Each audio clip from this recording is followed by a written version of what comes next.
sun ji ba, kuma sannan tambaya ce da ake matsawa a kanta, magana POS na mala har yanzu dai aka sake turowa. To ani ma na gaji da amsa wannan tambaya. Yawa, amma dai amsan guda ɗaya ne, ni a iya bincike na kuma ban canja ta ba har yanzu. POS haramun ne, riba ne. Yawa, domin wanda za ka ba wa kuɗi ya tura wa wani ka ƙara masa, ko ka karɓi cash kai ka tura masa ka ƙara masa, shi fa business yake yi, kasuwancinsa ne yake yi. Yana a account ɗinsa da ka tura, sannan kuma shi ma ya tura maka ko ya baka cash. Canjin kuɗi da kuɗi ba a ƙara, in dai jinsin su ɗaya ne ba a ƙara naira ko guda ɗaya, ko ya riga sani riba ne.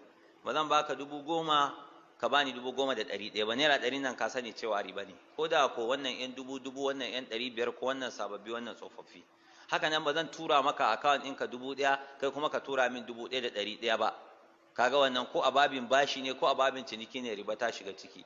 Haka nan ba zan baka cash ni in tura maka sama da haka ba, ko in tura maka kai ka bani cash sama da wannan ba, duk ɗaya ne, duk babin riba ne.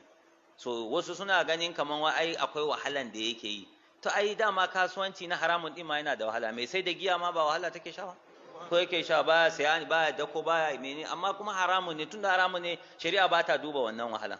Ko bankuna da suke cin riba aka ce riba ne haramun ne, ai su ma suna wahala ko suna gini ko su kama haya suna biyan ma'aikata kaza, to ai ba za a ce to ina ladan wahalan su ba, domin wannan babi ne na ciniki ba babi ne na ijara ba.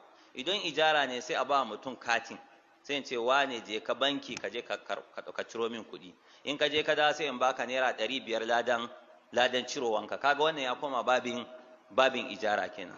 So saboda haka wannan ba abin nan ba ijara bane, babin sarfu ne ko babin canji ne, ciniki ne, sayan kuɗi da kuɗi ne. Ko manzo sun ya riga gaya mana cewa da zinari da azurfa da sha'ir da waye, ma'ana kuɗi da kayan abinci dole ne zama mislan bi mislin yadan bi yadin, faman zada aw istazada faqad arba, daidai wa daida, hannu da hannu, duk wanda ya ƙara ko aka ƙara masa ya ci riba, wannan haramun ne. Wasu suna cewa to ai bankunan suna ba su wani abu, to da suka ba su wani abu da su takaita akan abun da bankin suka ba su mana, sai su zama ma'aikatan banki kenan, kaga baka da matsala, kai ba ka ba su ko kobo ba, bankin ka zai caje ka dama don kayi ajiya a wurinsa, sai su haƙura da iya abun da banki yake ba su, sai su daina cazan mutane. Amma in ka caji wannan, dama a akawun ɗinka kuma ya sa kuɗin, ko kai ya miƙa wa kuɗin, alaƙanka da banki daban, alaƙanka da shi kuma kai da shi ne kuke da alaƙa, kaga business ne kuke a tsakaninku, kasuwanci ne, kuma canjin kuɗi da kuɗi in jinsin su ɗaya ne haramun ne, ko a shago kake ko a kan hanya ko a ina ko da menene za ka yi shi. Saboda haka wannan baya halatta, ina nan akan wannan fatawan tawa cewa haramun ne, bai halatta ba, ko da ko wasu malamin sun ba da fatawan cewa halal ne su a fahimtar su ne, to a fahimtar su ne haka. Amma ni yanda na suranta matsalan da wasu malamai yanda suka suranta ta, wannan matsala ce wanda akwai riba a ciki, kuma POS ba a yi shi domin irin wannan ba, an yi shi ne domin manya-manyan supermarket da wuraren kasuwanci. Idan ka zo sayan kayanka, ka zo sayan kaya baka da cash, sai ka ba su kati sai su cire, ka sai kayan 10,000 za a cire, shikenan don ka biya ne, maimakon ka dinga yawo da kuɗi kana yawo da kati. Mai shago yana da POS ɗinsa, ka sai ka bashi ya cire kuɗi, don haka aka yi shi, ba wai don wannan business ba. Shi yasa ba za ka ɗauko fatawa na Saudiya akan POS ka zo ka ɗabbaka ta a Najeriya ba, don su ba su san irin wannan ba, a shaguna suke ajiyewa da supermarket da sauransu.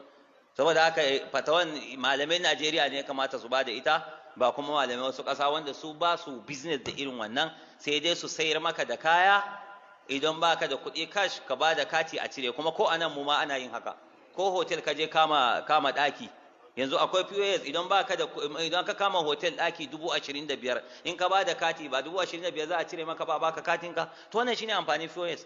Mutanen mu suka zo suka mai da shi cewa wai za su yi kasuwanci da shi, saboda haka wannan kasuwancin kuma sai ya shigar da riba. Allah ya sa mu gane. Allah rubuta a mizani.